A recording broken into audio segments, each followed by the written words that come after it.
Hey bassoonists, are you looking to ramp up your reed making? Well, Barton Cane has the solution for you. They offer over 60 variations of precision gouged, shaped, and profiled bassoon cane. Use coupon code FREE SHIPPING for orders over $150. This includes international orders. Go shop now at www.bartoncane.com. Edmund Nielsen Woodwinds has been serving the double reed community for 70 years. Nielsen sells a wide variety of oboe, oboe d'amore, English horn, bassoon, and contrabassoon reeds and cane, as well as reed-making accessories, reed cases, and lafrex. And of course, they have the classic Nielsen wedge knife, which features a double hollow ground with a choice of handle size. In addition, they have many other knives available. Nielsen has long been known for their large Heckel bassoon bocal inventory. Fill out their online trial form to start a trial and find the perfect Heckel bocal for you. For all your double reed accessories, Nielsen is ready to help you. Hi, I'm Galit Kaunitz. And I'm Jackie Wilson. And you're listening to Double Reed Dish, a podcast for oboists, bassoonists, and the people who love them.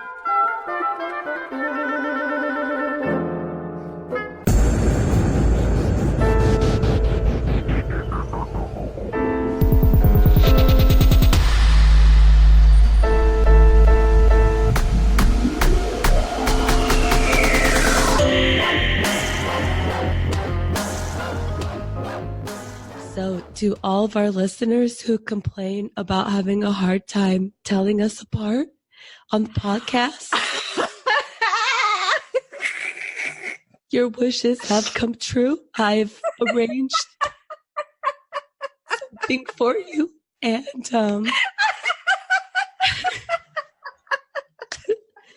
you're welcome. I'm so sorry.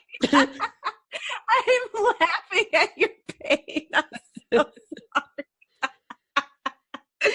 Okay, listeners, Jackie is sick. This is Galit, and that's Jackie, and she is sick.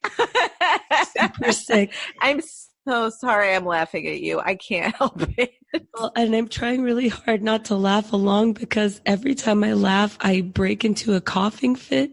Oh, no. But you guys don't have to worry because if I cough or sniffle, I will edit it out because I really hate when podcasts don't edit out body noise and like gulps and stuff.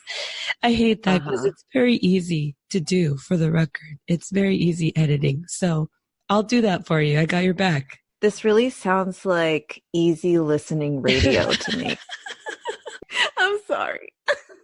Oh, yeah, I don't know if this was just camp germs. Of course, we were at IDRS recently, and I was focusing very intensely on my performance and like very intensely, perhaps the most intense I've done in several years. And so some people have said maybe it was my body's letdown and I'm finally relaxing.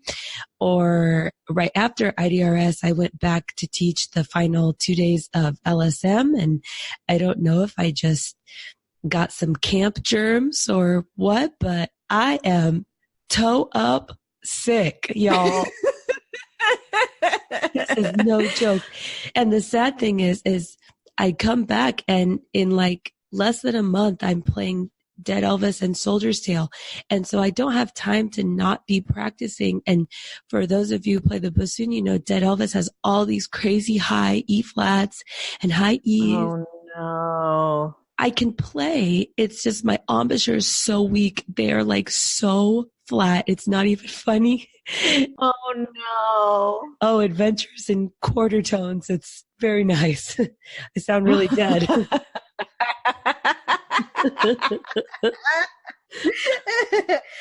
When you actually give the performance, can I post like pictures of you as Dead Elvis on the Instagram? Because I think you would make the cutest little tiny Elvis. Well, you know what's funny is I've been doing some reading on it, and I've found several people who've said that they did not anticipate how hot they would be in the costume, that the hair is really hot and the outfit's really hot. So they suggested practicing so you're used to the hair. And so I'm going to be walking around my apartment in an Elvis wig.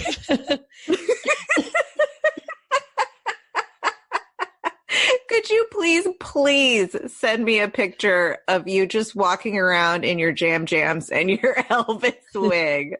You got it. But let's give my voice a rest. Why don't you tell me about how you enjoyed IDRS and what you've been doing since? I have to say, IDRS was incredible. It was in Tampa, hosted at the University of South Florida. And for everyone who was there, who listens to the podcast and who we had a chance to meet, thank you so much for striking up a conversation. It was so awesome to, get to know everybody and put some faces to the names from social media interactions. And we, of course, did our live show, and it was so funny. I was dying. I mean, the Family Feud was so funny. And then we did a short little interview with Pedro Diaz. And then we had him do the Ling Ling workout. And he was so funny. It just couldn't have gone any better. And I'm so proud of what we did. I mean, it was fantastic. We just got some really great feedback, and we're now in brainstorming mode to propose for next year's IDRS, because we're like, let's do it bigger. So I'm super pumped. Yeah, we had a really great turnout. So thanks to everybody that came. Yeah, we had an awesome turnout. It was fantastic. Unless you're the one that got me sick. Well, thanks for coming anyway, but thanks a lot. Thanks a lot for coming. I'm just kidding, of course. So since I've been back, I've been working at Blue Lake Fine Arts Camp, which is in gorgeous Western Michigan in the woods, and teaching these 2 sessions at the end of the summer are middle school sessions. So I get to work with students aged 11 through 14. And I just adore these students. They are so great. I mean, you just take all of the students who, feel like the band nerds in their school, and then you put them all together in a summer camp. It's so much fun. And the schedule, as you know, Jackie, is super intense, because you'll text me and then 5 hours later I'll text you back. But it's been a lot of fun, super intense. I have a chamber music recital tomorrow night with some of my colleagues, old and new. So it is, it's going to be really fun. And I am getting to a point now in my performance readiness where I feel a lot more comfortable being myself as a performer and understanding about myself. Like, I am not the type of player who's going to give you a technically 100% perfect performance a lot of the time, but I'm getting more comfortable with being musically very expressive and stylistically outgoing, and taking some musical risks and trying to be engaging and being okay with, maybe a wrong note will sneak in every once in a while, but that doesn't mean I'm a bad musician. And so this camp has been really good for me for that, because it's just like, learn the music, fast, and then you perform it. Mm. So it's really that professional level of get it done and do it right. And I can be a risk-taking performer, and that's good. I like that. That it allows me to explore my own personality on stage in a way that I hadn't allowed myself to do in years past, because I've just been so obsessed with being perfect, and it really hindered my musical growth. So I don't know. That's what I'm dealing with right now. Well, and that was a thought that was really on my mind a lot at IDRS, because I came to realize, one, like what you're saying, nobody is perfect, but that the musicians that I admired and that the recitals that impressed me the most had very little to no relationship with perfection. Right. And that was just very good to reflect on what I actually found inspiring and what I wanted to emulate in the field, and how a lot of times it cannot match up to our mental dialogue when we are the ones making the music. Yeah, so having healthier self-talk I guess that's what it comes down to. And really reminding ourselves of the priorities that are really important to us and making sure that those are at the forefront of our brain when we're performing, because that can flip really easily. 1,000%. I feel like I always say 1,000%. Well, I feel like I sound like a dying mole, and if I was a listener, I would want this to stop like right now. So I say we make this dish a little short and get to the interview, which is pre-recorded. I will sound normal after the break, and thank you for bearing with me. I hope to be back to normal for the next episode. Okay, Jackie, have some chicken soup and some tea. Feel better.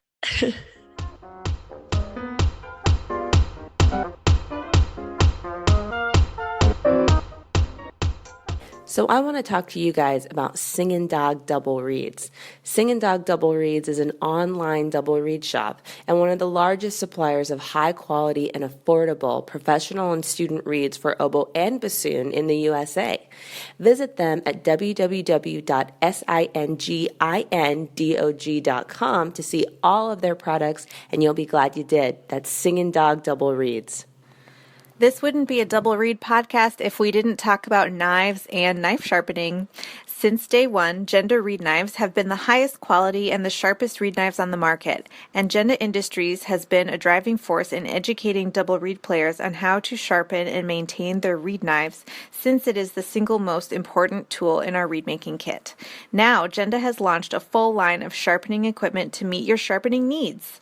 They are offering a wide variety of full-size and travel-size sharpening stones, strops, and compounds that can be utilized in the studio, the music hall, or on the go, and will make your sharpening better. You've got a great reed knife, and now it's time to start using good sharpening equipment. Add the code DRDGenda, all caps, no spaces, at checkout and get 10% off any Genda reed knife maintenance kit, reed knife sharpening book, cutting block, and reed tool roll. Visit them at www.gendaindustries.com. Oh, and they're more than just reed knives.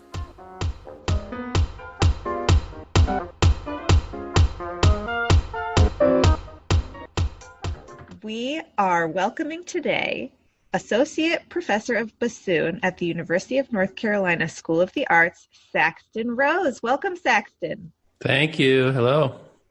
We're so glad you could join us. Could you tell us what brought you to the bassoon when you were a small child?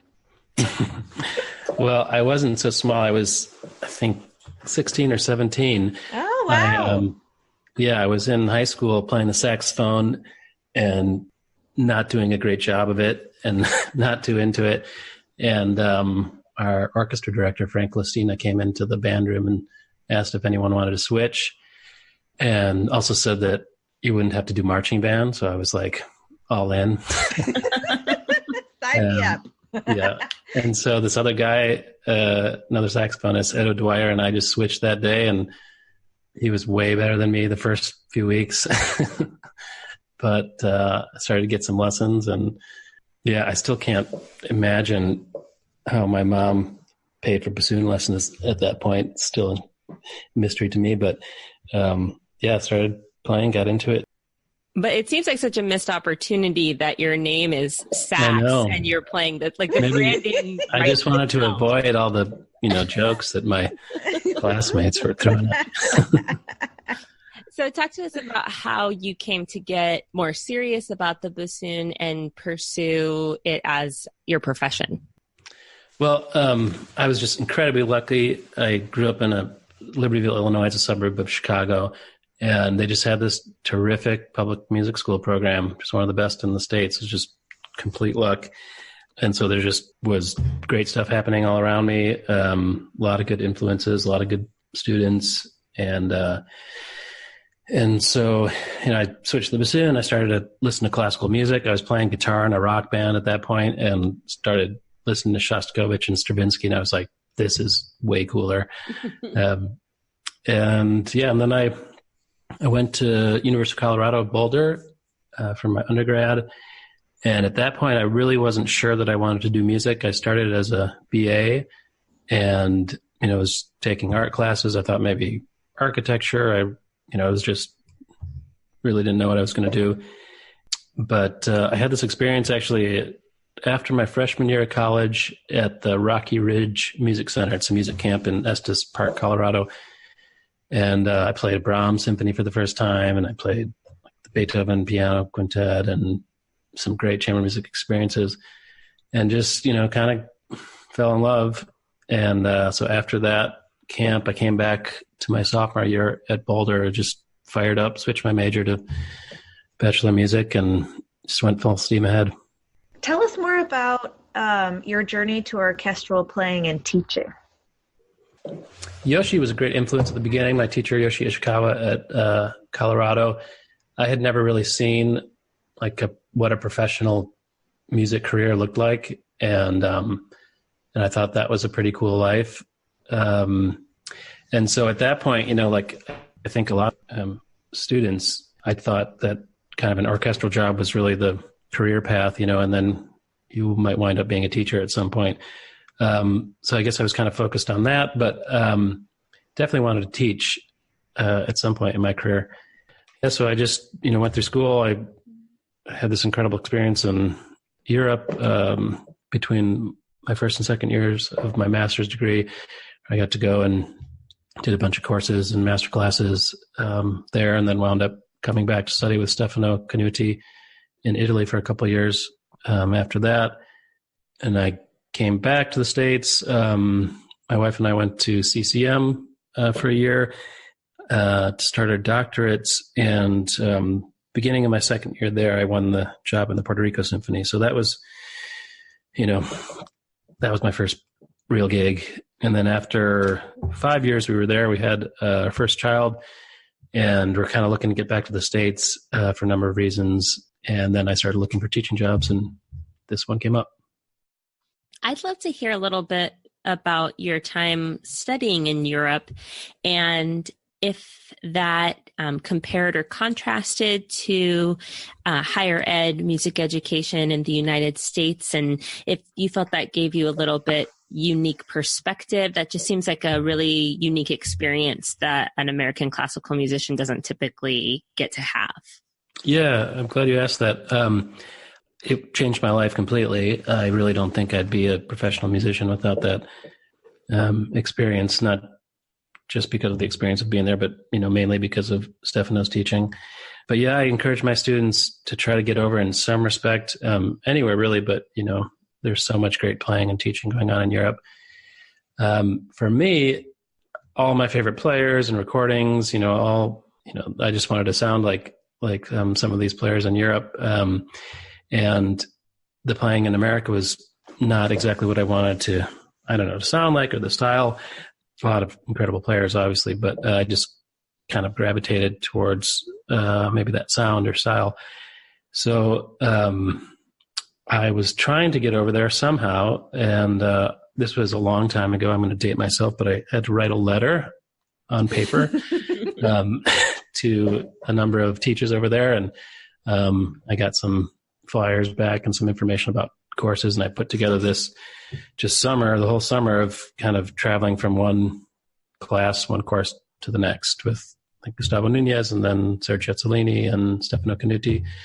And yeah, just opened up this whole world. I saw such incredible playing and teaching. And yeah, changed my life as an epiphany. I came back from that summer and, I just decided I had to go back and study. And yeah, I think for me, it was, kind of a preference of that style and sound. But, for anyone, any American player, I know in the oboe world, there's, even kind of more diversity in styles and reed scrapes and all that. But for anyone, it's just, I think, a great experience as a student to get over in some respect, maybe just for a summer or a course or a festival or something, just to see what else is out there. I think in America, sometimes we get a little isolationist, which is easy to do because it's such a big country with so many different orchestras and schools and teachers. But yeah, I think it's a wonderful experience for a young player just to kind of see what else is out there. Have you found that European influence has manifested itself in your pedagogy? Yeah, that's a great question. Yeah, certainly. I think everyone is influenced by their teachers, in their own teaching. I find myself mimicking my past teachers for sure, but it was maybe just a bit different style of teaching. Most of the teaching goes on in a masterclass setting, like a group teaching setting. That's certainly not the case with everyone, every studio, every class in Europe. But at that time, almost everything was just masterclasses. So you're learning from the other players. You're learning from all this different rep that the other people are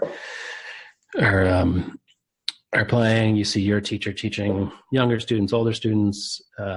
So that had a big effect on me, and I try to do that in my teaching. Try to teach in a group setting as much as possible. How does your investment in new music play in your life? Over my career, I think it's been some of the most rewarding activity, especially when you work with a composer and come up with a really great piece, that becomes kind of part of the repertoire that other people might want to play. That's just incredibly fun. You feel like you're part of the compositional process almost. And but in my career now, I'm doing some conducting. I'm the director of the New Music Ensemble here at UNCSA. And so that's been really fun. We get to bring in composers, do residencies, work with them, have them work with our students. And I'm learning how to be a conductor, which has been a fun process. I don't think anything I would want to do professionally, but it's something that I've enjoyed. Yeah, so that's been great. Just trying to kind of grow the new music community here and get these cool pieces in front of our students. I think we all understand that we just have to be very well-rounded at this point in the music industry, and learning how to play all sorts of styles of music as a student is totally necessary. Do you come across students or other professionals who are intimidated by new music and maybe don't know where to begin? Yeah, I'm sure I was like that too. There's a bassoon workshop, this new bassoon institute that I do with Mike Harley, Lynn Heilman, Rachel Elliott, and Peter Kolke. Been doing it for a few years now, and it's like a week-long master classes, workshops, recital performances, stuff like that. And it's for college-aged students. But that's a really good place to start because everyone kind of comes in at different levels. Some people have never played a piece with any sort of extended technique or nothing. Sometimes I ask people at an audition or something to play a new piece and they play the Wilson Osborne or something. It's like, yeah, it is intimidating. I think sometimes some of the techniques are really difficult for some people. Some, to learn how to do some of this stuff is not easy. And you feel like maybe you're taking time away from the practice that you should be doing on excerpts or on standard rep. But, for most people, I think myself, certainly it's just incredibly rewarding to be able to help in the process of a premiere is incredibly rewarding. But just to play these pieces that require you to kind of, put yourself in a uncomfortable place, out of your comfort zone is really fun. Do you remember when and how your interest in contemporary music was sparked? What was the catalyst for this interest? Yeah, Jackie, I loved your Gubadulina paper. That was super, super helpful. I just recorded that concerto and I've got a ton from that. Thank you very much for doing that. Thank you. But I bring that up because I think maybe the Gubadulina duo was the first kind of new piece with extended techniques that I heard when I was in school, and I just thought it was the coolest thing ever. And so maybe that, and I started to try to play that and just, teaching myself how to do those, flutter tongue and stuff was probably the start of it. And I remember trying to teach myself to circular breathe and all that, just kind of by myself. There wasn't a lot of resources, I think, at that point. But yeah, that was kind of the first piece that I thought was really sparked my interest. Tell us more about Rush's ensemble and Dark in the Song. You are involved in so many different projects, I think, in the contemporary music world, and I'd love to just hear more about those. Yeah. Well, Rush's was a project that Dana Jessen started. She plays in a reed quintet called Splinter now, which is excellent. But she did a composition consortium commission for a work from Michael Gordon, and he had just written this piece for 6 percussionists, and was looking to do something for bassoons in a similar way. So he Dana Jessen really organized the commission. So I was just on that consortium in the beginning, along with the other members of this bassoon group, Dark in the Song. And what came out of it was this 60-minute kind of minimalist, expansive, like psychedelic bassoon piece where you're playing nonstop really for almost an hour. And it's just a terrific piece, very unique in our repertoire, obviously. So Dana asked us to be in this group that would record it and premiere it, and then eventually we, toured with it, and that's how that started. So the bassoon group was just something that, again, Mike Harley and Lynn Heilman, Rachel Elliott, and Peter Kolke, we were in the same area at that point in the Southeast mostly, and just met at Double Reed at the conferences and hit it off, and all were kind of into the same thing, and we decided we should play together as much as we could. So we started trying to commission pieces. Mike is terrific at this. He's in that new music group Alarm Will Sound and has a lot of great connections with young composers. So we were able to commission some really interesting works for 5 bassoons, quartets and quintets, playing those, doing residencies at schools, talking about new music and new bassoon techniques. And then we started this institute, this like workshop that we did at Eastman the first year, and now it's in Chestertown, Maryland. It's kind of held in conjunction with the music festival there. Yeah, it's great people. I've learned so much from them. We just kind of nerd out when we get together and swap fingerings and stuff like that. So if we have a listener who is hearing you talk about your love of contemporary music and you pique their interest, but they don't know where to start, is there a piece for bassoon that you would recommend, kind of entry to contemporary music, or rather, is there some awesome piece that you don't think gets quite enough attention in the repertoire? Well, as far as just bassoon music goes, I'm a big fan of the music of Philippe Persant. He's got the 2 viola duos, 2 solo pieces for bassoon, and then a piece for choir and bassoon, and then a small concerto. And that might be a great place to start. It's tonal, and he uses extended technique in a really natural way, seamless in the music, not just kind of for crazy effects. You mentioned the connections that you have and the connections that your colleagues have, and using those connections to commission music and start new projects. And I wonder what you can tell us about the importance of making connections. What are some of the important things and maybe some of the pitfalls that you've seen in your experience? Well, I think one place to start is to realize that most people are interested in talking to you, or are interested in working with you, or at least finding out about your project, your idea, or something. It's easy to be intimidated by famous players or composers or directors. But in most cases, I found people are nice and they want to talk to you. So, maybe take a risk and go up to someone after a concert and talk to them.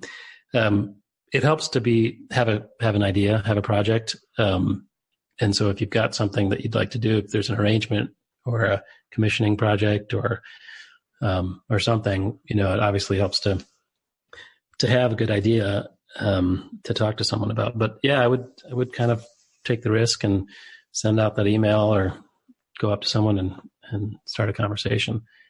I guess maybe a pitfall would just be kind of the expectation that someone's going to want to work with you or be into your project. And if they're not, then, then I guess you have to be okay with that. Another one of your collaborations is the Zephyros Winds Woodwind Quintet. And I would love to hear about your work with them. Yeah, that's that quintet is probably, I don't know, the most enjoyable thing I'm doing. I just love to play with that group. They've been around. This group has been around for 25 years almost. There are no original members, obviously, but it's just a group that's kind of existed, based in New York. And I got into the group, I guess, about 6 or 7 years ago now. And everyone's just really good, and it's a great vibe. So it's a huge challenge. Man, it's really hard to make a wooden quintet sound good, as you guys know. Mm-hmm. And it can sound like a wind ensemble sectional very quickly. So, yeah, it's a real challenge. After I play with them, I'm always feeling like I can, I'm in the best shape and really playing well. And we do a lot of new hard music, so it's a lot of practicing for that, which is great. I don't know if you guys feel the same way I am, but at this point in my career, I need to set goals that have something to work on. Otherwise, it's easy to get lazy. But yeah, it's a terrific group. We just do everyone has a job for the most part. Jen, our flute player, is the flute professor at Frost in Miami, and Marianne is at Brooklyn College. Zohar, the horn player, he plays shows, and he's in New York. Fatma Daglar is the oboist. She's based in Baltimore and is a big-time freelancer there. So everyone's busy. We play about 3 times together a year on these little mini tours.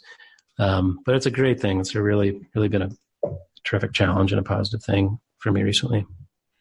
I'm going to ask you an impossible question, but what makes that, like a group like that, so magical? What do you think are the qualities or the efforts on behalf of the members that can create that kind of fulfilling experience? Well, maybe it has a lot to do with everyone's attitude.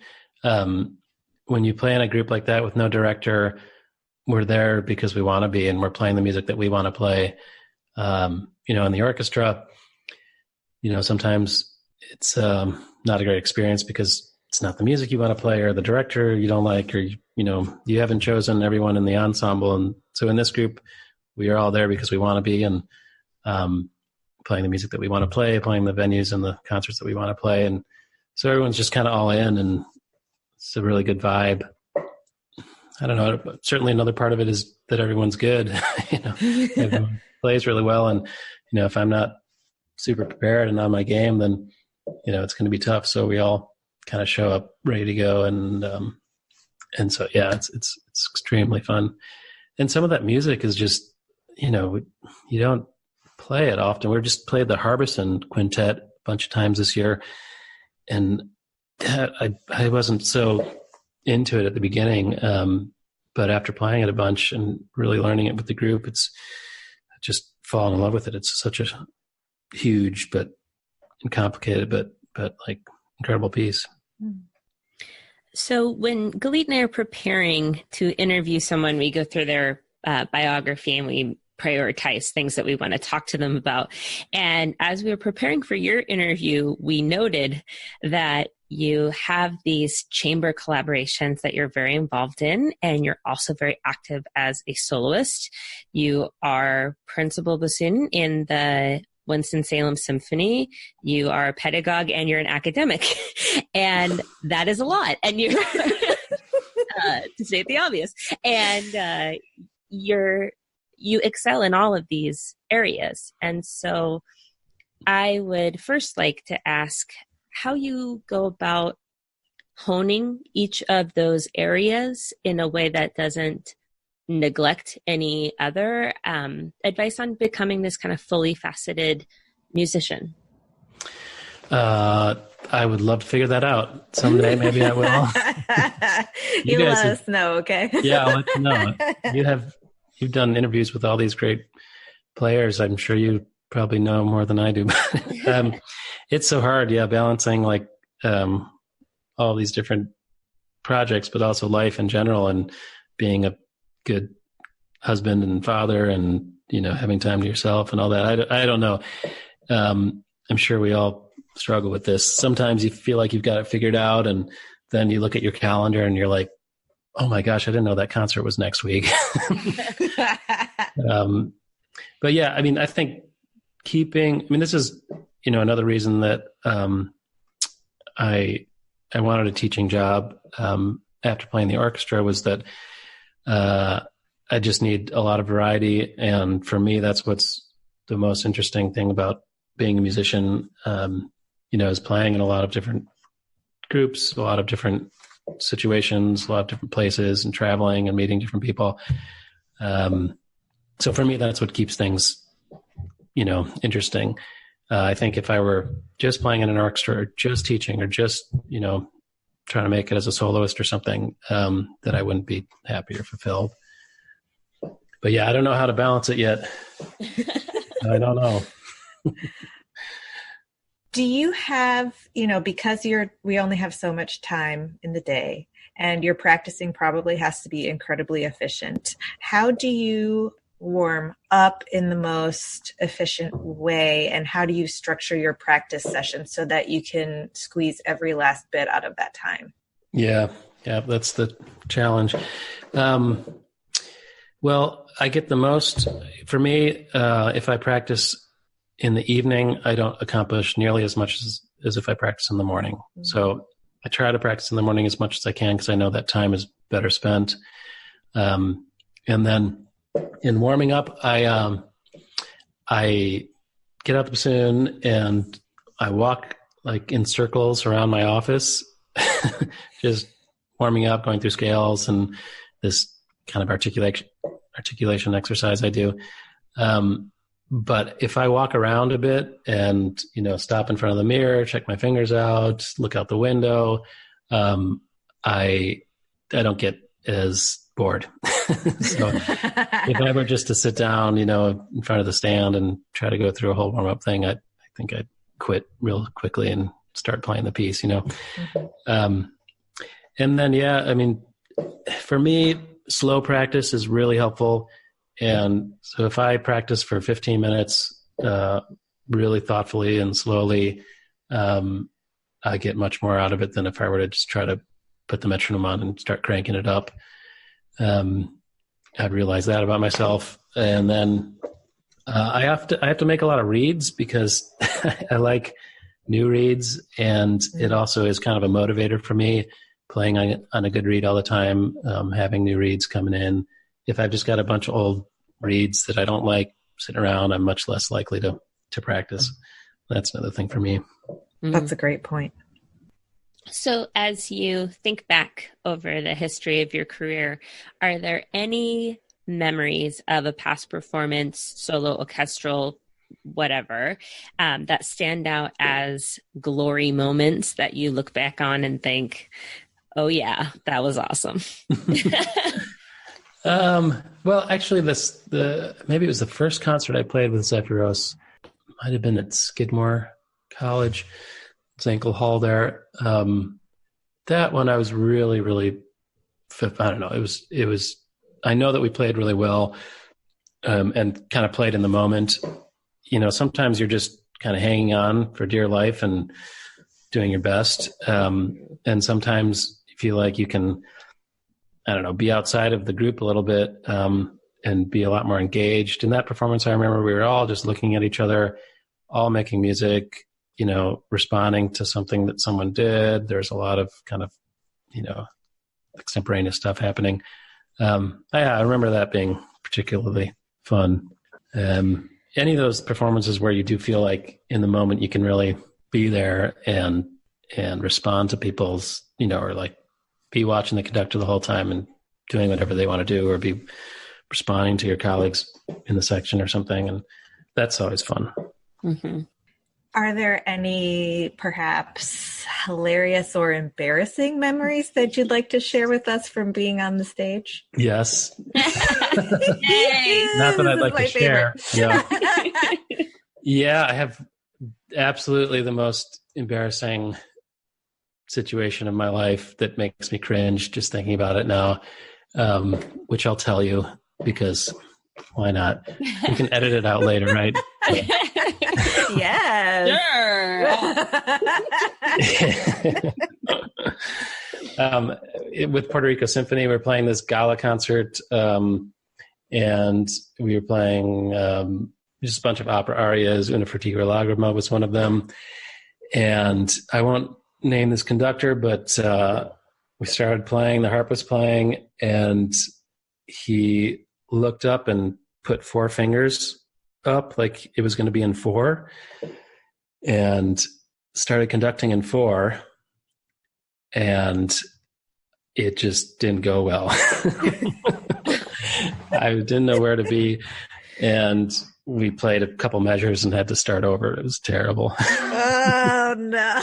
I know. The big gala concert with video cameras everywhere, and everyone's dressed up to the nines. Yeah. I just wanted to go home and put covers over my head. But it happens, and I do think that those kind of failures are good for us. I think it's like cautionary tale, so that next time I know what to do to prepare to hopefully not have that happen. It keeps us humble. Right. Well, speaking of keeping our cool in the heat of performance, how do you deal with performance anxiety and quieting the inner voice, especially in high pressure or high stakes performance situations? That's a good segue. You guys are good at this.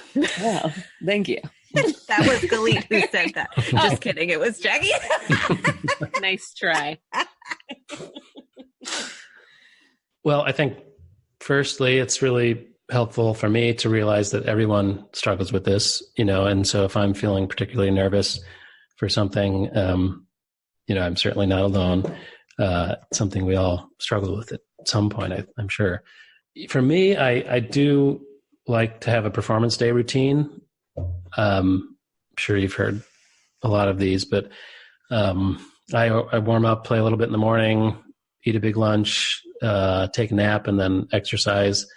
Maybe around 3 or 4 or something in the afternoon before I go to the concert. The exercising thing is absolutely huge for me. In general, it helps with mental health, I think, so much. But on a performance day, I don't know, chemically it must be doing something that I don't understand, but it gets the nerves out, maybe gets some of just relaxes you. So that's a big thing for me. I was in a master class with Leonard Sherrow, this great bassoonist, many, many years ago. And someone asked him that question, and he said, he looked totally mystified, like he'd never been nervous before in his life. And he said, well, you just prepare. You just prepare completely so that you can't make a mistake. Which, certainly we can do all the preparing we can, but we still might get nervous. One thing for me is just kind of looking at past success, like a history of success as an indicator for future success. So like we're playing Rite of Spring in the fall with the Winston-Salem Symphony, and I'm sure I'll get nervous about it, but I do think about the fact before a concert like that, I've played it several times and it's gone well. I've played it in the practice room like 1 billion times. And, if you kind of look at it statistically, like predicting success, looking at the history of it, if you look at the data, like it's very unlikely that something will go wrong because I've been able to play it right so many times. For me, that's kind of comforting for some reason, just before the concert thinking, well, I've played it a lot really well and it should go well. Right. So you have a very competitive studio, a very high achieving studio at UNCSA. What factors do you consider when you're listening to auditions and deciding which students to accept? I think there's certainly a level of technical proficiency that has to be there, but honestly, I like to see a student that's trying to play musically, that's trying to be expressive. When you're 18 years old, I'd only been playing maybe a year and a half, 2 years before I went to college. And, there's not much time, whereas violinists and pianists are, playing when they're 3 years old. So just looking for someone trying to be expressive and trying to make music, I think we can help them and teach them and give them the tools to be able to be more proficient technically, but that type of like inherent musical ability is hard to teach. So that's a big thing for me. Also, I'd love to get to know the students as much as I possibly can, talk to them, spend a lot of time, see what they're like, and get a sense of their personality, whether this person is going to be teachable, going to be enthusiastic. And I also like to see students with other interests, students that listen to a lot of different types of music, that are into other things. I think that's a great indicator of someone who's going to be kind of musically inquisitive. They have to be able to put together the bassoon also. That's really important. I assume it's harder than it looks. Yeah. It actually is, to be fair. Okay, so I have kind of a fun hypothetical in which the music director of the Winston-Salem Symphony comes to you and says, Saxton, we've got the next season almost entirely set, but we have one concert and we're just drawing a blank. And you get to program a symphony orchestra concert evening, start to finish. What goes on your dream program? Man, I just programmed the 2 concerts for next season of our new music ensemble, and there's so much good music being written by young composers out there now. I would want to fill it, I think, with that stuff, and certainly have some diversity represented in the program too, which doesn't seem to be a priority in American Symphony Orchestra programming. But yeah,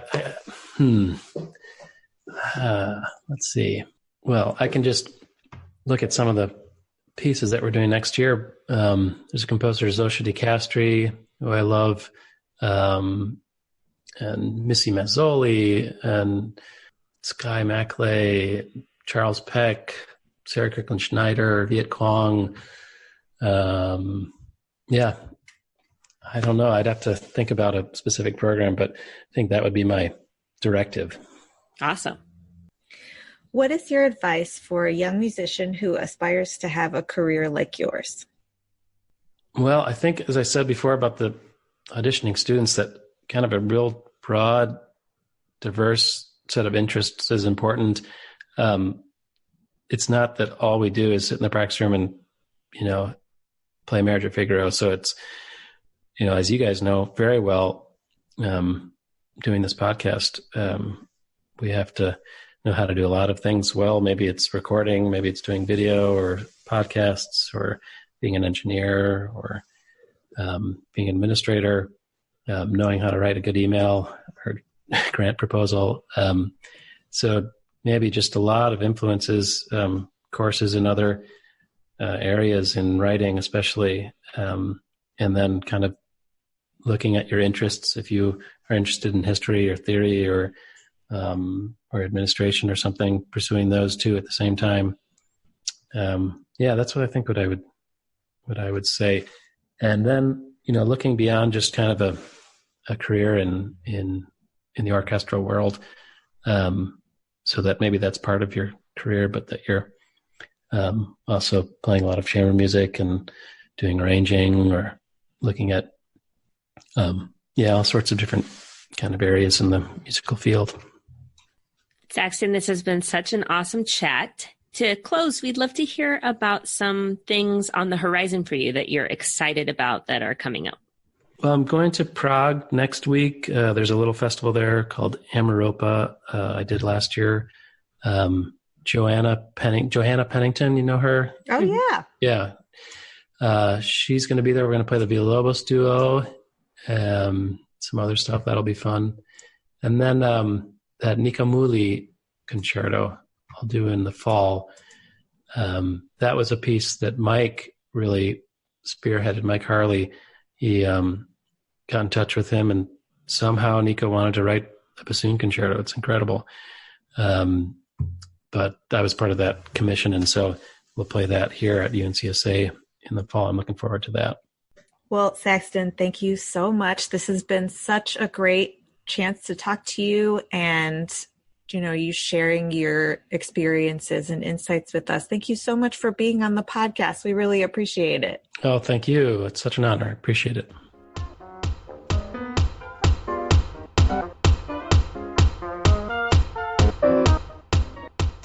That was a fantastic interview. Thank you for joining us.